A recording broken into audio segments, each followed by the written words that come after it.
All right. Welcome to the show. We are live. Of course, it's Friday. It's Dfi-nancial Friday. My name is Alfred. We're from DiversiFi Capital. We've got Raymond joining us as always, which means that we got another good show ahead of us, huh, Raymond? Yeah, definitely. Great to have another show on Friday. Looking forward to the weekend. Hopefully you have some good plans ahead of you too, enjoying the weather. Yeah, that's for sure. Headed into summer. I've definitely got some summer plans. I think already with us getting ready to travel again. I don't know about getting ready to get on a plane for myself, but definitely seeing some friends down in Southern California, hopefully July 4th weekend, which will be awesome. Nice. And so I think we didn't actually get to post a little bit earlier about what the show is about. We only did that a little bit just to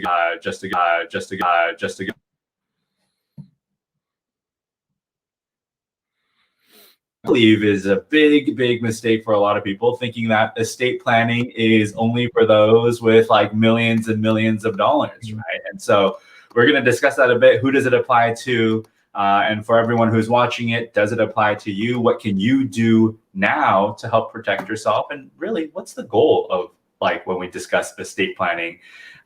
Like how do we approach it, right? And so that's going to be the main topic that we're going to discuss later on in the show. And as always, we're going to get through a market update as well, talking about what we've seen in the market this week. Definitely some interesting things. Definitely, again, some differences between the different types of stocks that are out there, right? And so we're gonna run through that with you guys and what.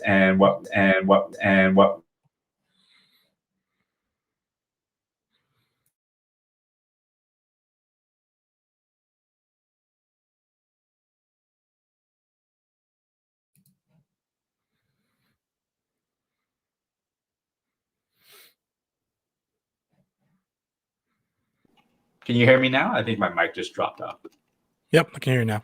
Okay, cool. So head to the Get Started page and you can see a video of myself talking about how our services are a little bit different than the industry and how you can get advice with a monthly subscription, right? And so we also have an e-course that we've launched, right? For someone who might not be ready to speak to an advisor specifically, but you're looking for something that you're just trying to learn a little bit more about a particular topic, right? You can find that on our website as well, right? And individual kind of like one-time lessons or packages that you can buy at an affordable price. Okay, so check that out. Okay, again, as we're talking today, because we are talking about estate planning, we're not here as attorneys, of course, right? So any legal topic, we're just talking about general understanding and something hopefully that you can start asking the right questions, right? We're not serving as your attorney here. And of course, tax-wise, we're not your tax professional. And if there's tax questions, which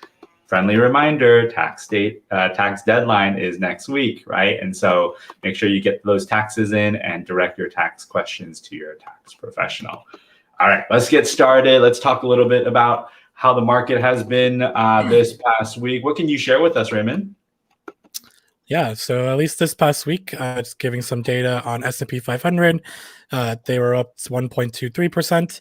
Dow Jones was up 2.67%, which is a great return there. And then NASDAQ was actually down 1.5% this past week. So Yeah, definitely seeing some differences there and pulling back of the NASDAQ while S&P and Dow Jones continue to further their distance there. And, you know, some of the highlights of this past week has been around just some disappointing jobs data, right? They were expecting higher expecting higher jobs to be created, but this didn't quite hit there. As well as seeing the unemployment rate actually increase to 6.1%, as compared to maybe 3.5% before COVID. So starting to see that even though we have been seeing some of the economy recover, there's also going to be some hiccups along the road too, right? So want to keep that in mind as we continue to monitor the market. yeah, and you know what's interesting is that like the unemployment rate. I think there was just some talks that when we're talking about unemployment, maybe there's just not, I mean, I guess technically to be unemployed, you're supposed to be actively looking for work, but because of the extra unemployment benefit through COVID, there's an argument that there's not enough motivation to get back into the workforce. So there's been talk about actually removing that additional benefit, you know, because of COVID, and the argument being that there's been people getting paid more, right, with the additional benefit than they were normally if they were working, which, again, if I was getting that, what's the motivation to get back to work, right? And so there's been some talks about removing that. And there's this idea, by the way, guys, in the market that like bad news is good news, right? Like, right? Or good news is bad news. And it's this weird idea. Okay, so what do I mean by that? So Raymond had said, right, we're talking about the disappointing jobs report, right? Fewer jobs being added. And the market turns that around, right, and has S&P and Dow Jones hitting all-time highs. Like, how does that make sense? Like, it doesn't make sense to a lot of people. Well, like the market's thinking ahead, right? And so it's this idea that if job reports are bad, then what happens, right? Like the market goes there. So think about it. If jobs reports are bad, then maybe the Federal Reserve, which controls the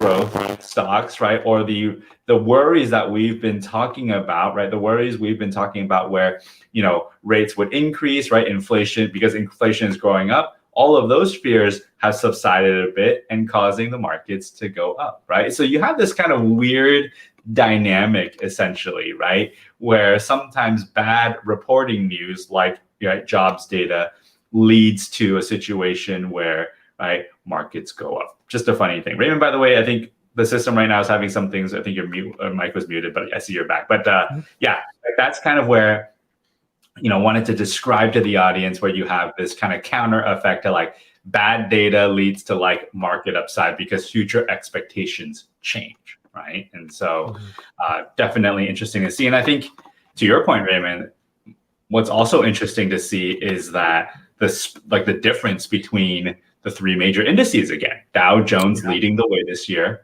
which I guess is not surprising when they were not leading last year, that maybe they'd make some recovery. So they're at 13.6% this year.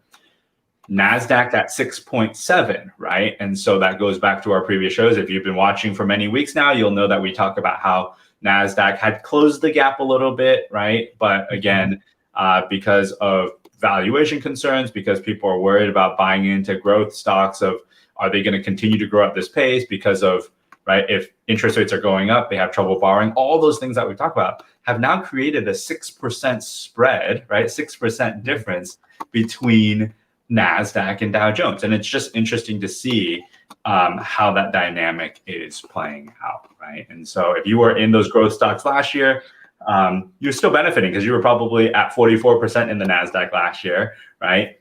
You're again trailing a little bit this year, which I would say is normal. Things do return back to its means, and all, of course, there are reasons for that, right? But ultimately, you know, it's good to highlight, Raymond, what you said, which is, right, you have still unemployment at, you know, records that are almost double what it was pre-COVID, right? And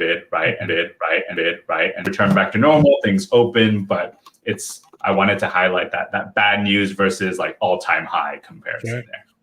So cool.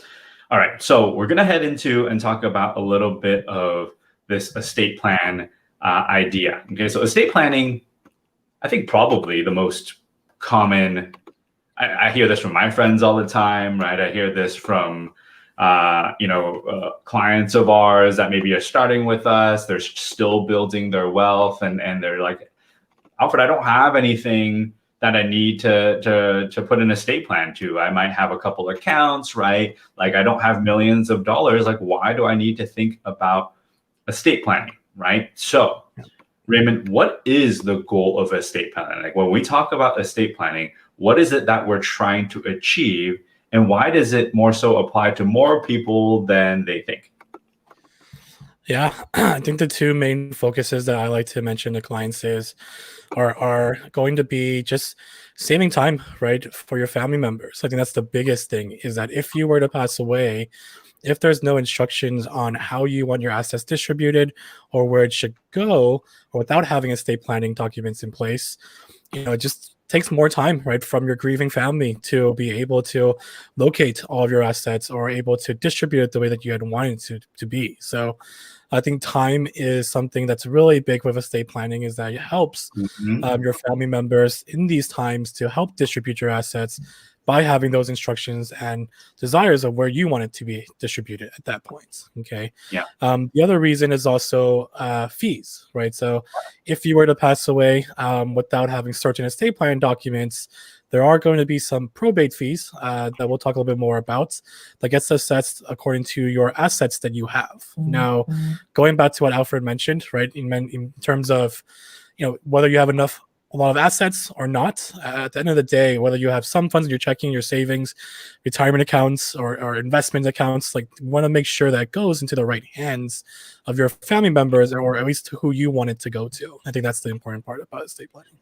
I mean, honestly, right? I think there are a lot of simple things that people overlook that they can do very easily, right? Without having to even talk to a lawyer, like to just get the document done. Of course, you should do your research, right? Understanding what you're doing. But we're going to highlight, right, top 3 things that you can focus on, right, when we're discussing estate planning. And this is all about estate planning. So let me take a step back. I think when most people think about estate planning, it's like creating a will, right? It's either doing what they call a living trust. And a lot of people don't even understand what a living trust would do for them. This might not be a meeting or a show for us to discuss that, right? There's a lot of details involved in doing so. But someone who is, right, single in their 20s and 30s, 99% of them have not thought about, right, what estate planning would mean, right? And to your point, Raymond, if the goal is just to make it easy for somebody, well, let me say, take it back, make it so that their grieving family, right, has more exact instructions of what would have happened and not have to guess where their asset goes, then in itself is already very helpful, right? So what's the first thing, right? And again, this could be someone in their 20s and 30s and single, right? Young couple, right? What is the first thing that you tell them to check for, right? To make it very easy, not to necessarily have to deal with like documents, but what are you looking for them to do right off the bat that could be easily achievable? Yeah, I mean, one of the things that I'm sure a lot of people are accustomed to already is assigning beneficiaries to your accounts, right? So you might be more familiar with retirement accounts like IRAs, Roth IRAs, or even company sponsored plans like 401ks, 403bs. As you're signing up for your employer sponsored plan or an IRA account, you might notice that there's a section for where you can list beneficiaries, like a primary beneficiary. So if anything happens to you, goes to the primary. And a lot of times they also give you the option of selecting a contingent beneficiary, right? So what happens if something happens to you and the primary, then it goes to the contingent at that point. Now, that is something that's really easy to do. There's no cost to it. It's usually part of the application as you sign up, but that allows you to basically say, if I pass away, these assets that I have within this account will go to the beneficiary that I listed in here, right? Yeah.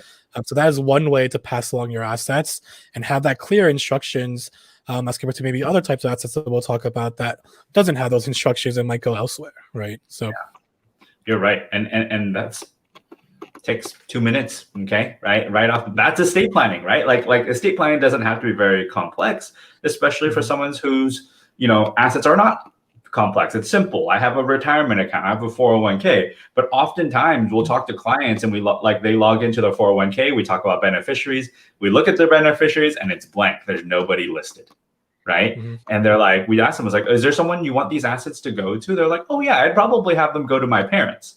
Yet don't think about the idea that they could just put their parents on there and it makes it very specific that that account goes to them. Now, again, I won't get into too much of the details of if it doesn't happen, where do the assets fall? But know this, right? When you put a beneficiary down, that asset passes on, right, directly to that person in a very straightforward fashion. They fill out some paperwork, right? And it's boom, it's done. It doesn't have to go through different court cases, probate, all these more complex situations. That asset passes on right there. In fact, beneficiaries are one of the things, if you think about, right, how estate planning works, it's one of the earlier things that happen or the earlier things that gets processed, let's say, so that it filters out and it's taken care of, right? And so that asset is gone, it's passed on to that person, simple and done. Now, we just talked about retirement accounts, okay? So top two things, right? The second thing that we want to talk about, Raymond, can you assign these to other different types of accounts? And if so, how? Yeah, definitely. So I think this is one of the items that a lot of our clients really have not heard of, right? And it's actually you are allowed to assign beneficiaries to bank accounts like your checking or your savings accounts, as well as non-retirement brokerage accounts like your investment accounts that's holding stock. Okay. Now the form that they have, there's a form that you have to sign. But on the bank side, like the checking and savings, you can fill out something called a payable on death, so also known as POD, where similarly are able to list a primary beneficiary, a contingent beneficiary. So should anything happen to you, the funds within your checking or your savings accounts gets sent over to your beneficiaries where they can accept it at that point. For the investment side, like a non-retirement brokerage account, you can also complete a form and actually convert it to a TOD. Now that's called a transfer on death. I have no reason. I don't really know why they keep calling it differently, but it has the exact same purpose in a way that you're able to list beneficiaries within your investment accounts. So it has that assigned beneficiary, right? So should anything happen, once again, those assets gets pushed over to your beneficiaries for those accounts. And that also helps to avoid probate fees because now you have instructions on where it needs to go, right? Absolutely. And so again, think about it as I'm pre-assigning where the account is going to go. So it's less one ambiguity, but also less time that might be involved where like a judge needs to preside over the case to decide where the account goes. Now, it doesn't mean, let me take back any like assumptions that if you don't do any of this, that somehow that this money just all falls to some state pool of money and they distribute to everyone. It's not necessarily what happens, right?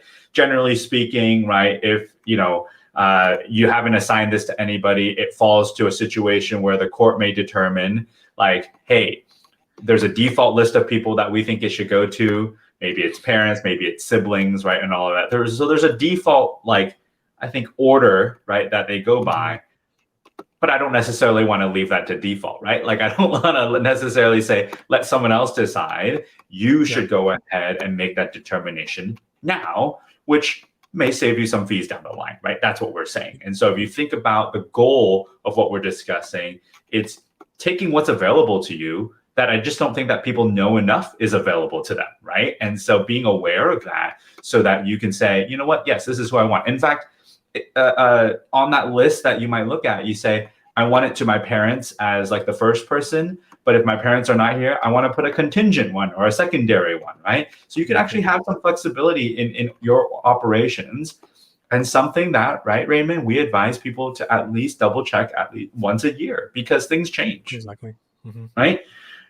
What if in a year you get married? All of a sudden you want to assign your spouse, right, as the primary beneficiary. What if you have kids? You want to assign the kids as a contingent beneficiary, right? Your life is evolving and so should your beneficiaries over time. And that's probably another mistake that we see is that maybe at some point early in your career, you did set that up, but then 5 years later, it's still your mom and dad, right? And so, sorry, mom and dad, 5 years later, if I'm married, maybe it's going to my wife instead, right? And so it's something I think that you should go and review, okay? Yeah. And I feel like this can easily be the case for a lot of our clients who may have multiple jobs, right, throughout their lifetime and their career at least. And they maybe had previous 401ks, right? They stay there for a year. They don't update their beneficiary on there. Now they might have a few different 401ks that they just haven't kept on top of. So, definitely wanting, as you mentioned, like checking at least once per year for all your accounts. And maybe that's where consolidation comes into play as well to make things a little bit simpler. So you don't have to look through multiple accounts to update your beneficiaries and have it all in one, right? If that might be something that works for you. But definitely want to make sure we're capturing everything and double checking things. And see, what we've just discussed as my headline at the bottom says applies to everybody, right? Like it's nothing about the idea that like you need a lot of money to do this. And it's just simple.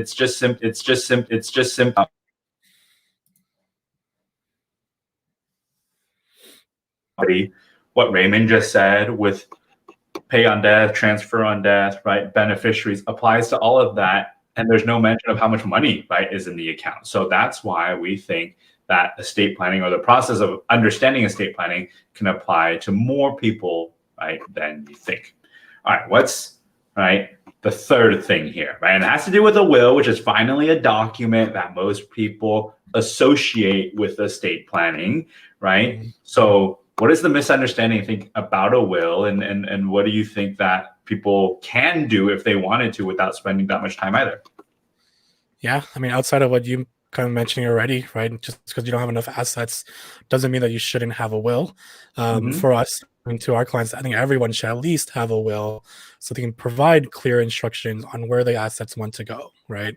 I think another misconception is that maybe there's a cost to creating a will, right? There are different types of will that are going to be considered binding. You can write it yourself as long as it's signed. It's good to have witnesses or even a notary to confirm it was your signature there. But at least within California, the California State Bar does provide us with a template that you can utilize, right? It's still somewhat straightforward, but it does its job in terms of indicating, okay, well, if you were to pass away, do you want your assets to go to your spouse? Do you want your other assets like a house or vehicles to go to your spouse? Do you want to give them the opportunity to know if you were to pass away, for example, do you want to be buried? Do you want to be cremated? So there are going to be different, types of instructions you can put within this template will, but it's something that we strongly suggest to have, right? Just to have as a band-aid for a time being. So at least should anything happen to you, we have those instructions for your family members to follow in that case. Yeah. And so I think, and this is across multiple states, right? Like different states will have different rules about what they consider legally binding, right? And so you have to check with your state bar association websites, right? A little bit of research, right? But I think the idea that you absolutely need a lawyer or attorney to do a will, in my mind, is a misconception. And I'm not saying that a lawyer prepared one is not better than a template, right? Certainly a lawyer prepared one may be more specific, right? Might have some considerations that is not available in a template, because a template is supposed to apply to more people, right? But if your situation is really simple, you might say, at least as a temporary fix, doing something with a template form makes sense. It's better than not having one, right? I think is the idea. And so you should definitely check on your online to say, does my state have a template? Like Raymond said, is my state bar association, like California, providing a template, right? Which California does, and I can use that for the time being before I want to look at more detailed and more expensive options, which in that case might only apply to somebody with some higher assets or higher net worth. But again, between the will, right, between TOD, POD that we talked about, right, between naming beneficiaries, that's something that somebody could do in a weekend without spending any money, right? And it seems like a very good thing to us to be able to do that if you're not making any financial commitment to it, but it's more just some time commitment, right? And so exactly. Within the will, right, it may not go into, and I think, Raymond, you alluded to this, but there are other things, right? If estate planning is an idea that I want to simplify what might happen if I passed away, make life a little bit easier so they don't have to guess, you might tack onto the will some letter of instructions, okay? So the will sometimes may not indicate that, but the letter of instructions could be like, here's how I laid things out, maybe why you've laid things out a certain way so that your family members understand, maybe show them some wishes that you have, right? Is it legally binding?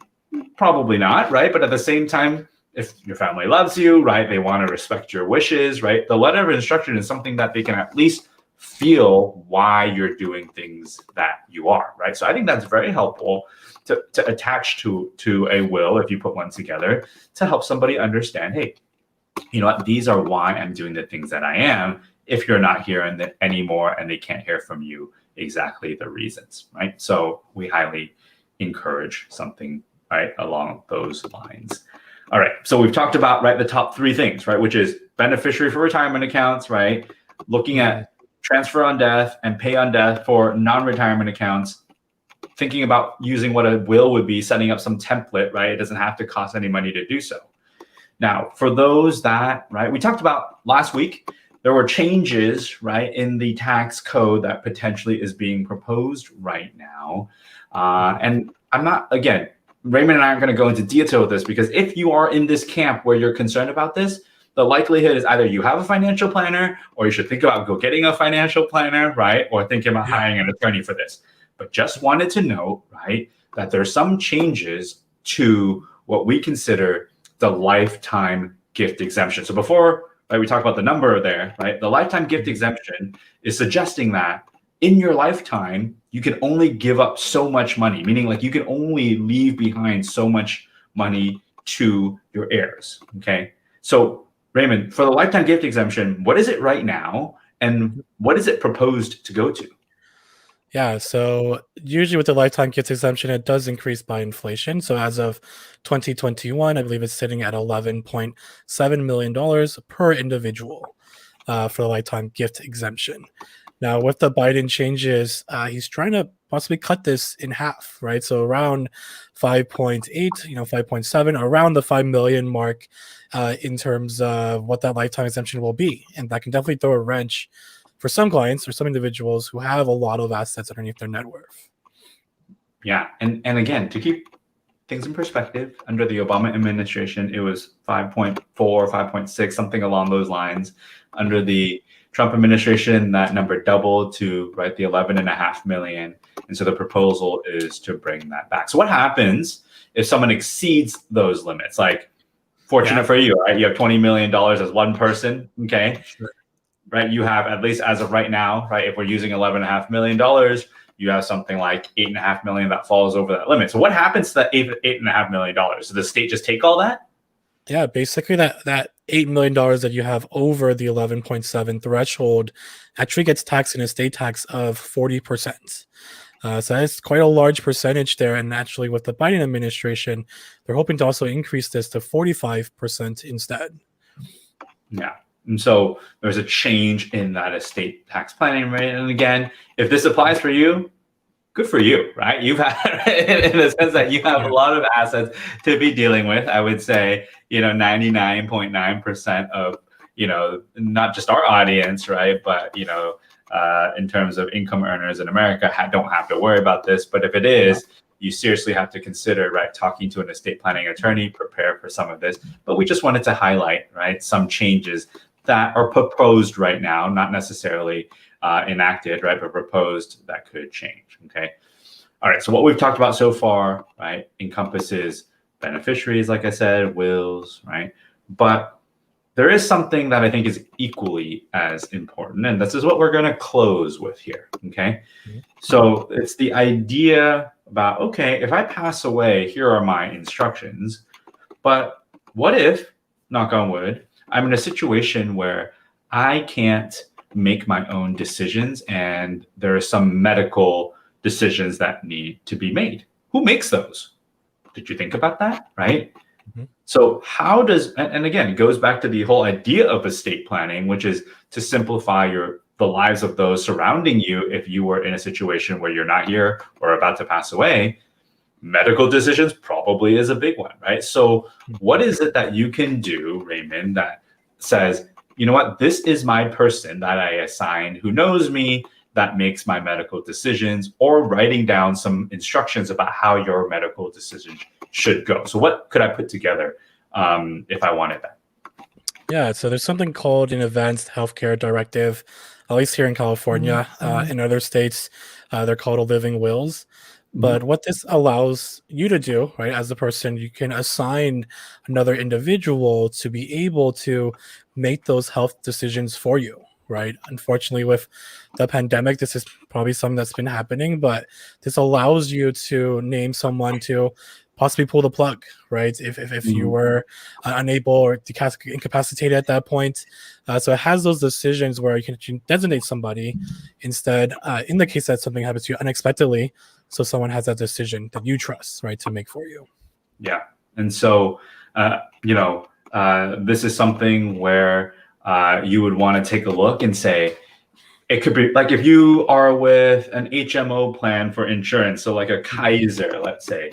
Kaiser right, actually has what they call a life care plan website for you to get to, where you can review and say, I can submit this, again, in California, they name it something fancy called the Advanced Healthcare Directive, right? But you would go in, specify who's your agent, meaning who's the person that makes my decisions. Here's what I want, right? All of those things, and it's on file, right? If you're maybe more of a PPO type person, where you're kind of all around different places for healthcare providers, whoever your primary healthcare physician is, right? That's maybe someone you submit a copy to, and you can find a copy. California has a template as well, right? As a state, yep. But likely each state has their own version of something like this that you should also go look up, right? And again, it's not necessarily something that an attorney is going to help you with, right? This is something that you can find as a template. So again, close out the loop where you don't want to leave anything, to keep people guessing what you wanted, okay? And I think that's the most difficult part of someone passing away, of course, is already losing a loved one, but then having to make decisions and guessing what they would have wanted. That's a really hard, right, thing to put them in. And so the whole conversation today is that this doesn't just apply to individuals who have a lot of money. This applies to everyone who should think about this, right? Kind of a morbid topic. And every time I talk about it, there's no right time to talk about it. So you know what? We're going to talk about it on a Friday, right? And so, and I hope that you take something away from this, right? I hope that you take away from this is that it doesn't take that much time. You could do it on your own. And if you did it, it hopefully is better than not doing it. Right. And so, just because we're not attorneys, again, disclaimer again, right? We're not acting as your attorney here. It's more about how to think about what are the available tools that are out there for you and finding a better understanding to use it so you are better prepared. Okay. Awesome. So again, we have come up on time, right? We're going to close out our show here today. It's always a fun show. Always hope that you guys are learning something from the show.